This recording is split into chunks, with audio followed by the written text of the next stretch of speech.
দেখো তো সবাই এখন ফরেস্টে ফিস্টি হচ্ছে, খিচুড়ি দেখো না, খিচুড়ি ফিস্টি হচ্ছে সব ছেলে পেলে।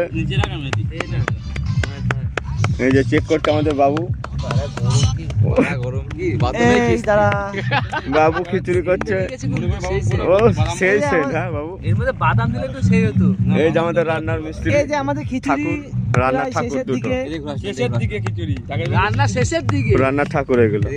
এই যে বিকাশ রান্ধুনি আমাদের পুষানে যে টেস্ট করছে কেমন এই হয়েছে? যে কেমন হয়েছে বাবু? ভালো হয়েছে? লবণটা কি লাগবে? একটু লবণ দে, এই যে আমাদের মামা, একটু লবণ দে। মামা একটু চেক করে দেখ। আরে এতটা তো ভেবেছেন ওর পরে ছবি তুলে দে। জানিস কিসে তা কি হয়েছে বাড়া? কিছু হয়নি, ছাড়ি হেড পাগল চুদা এইরা এ রাকেশ আর ব্যাট টা বাবার আগে ছিল, বাবার আগে যায়। নিজে থোড়া দেখাও, নিজে থোড়া দেখাও। ও খেয়ালি নি আমার। ম্যাচ ছেলে এই যে নুটছে। পাগল চুদা কারে কই বড় আছে কি নি বাড়া।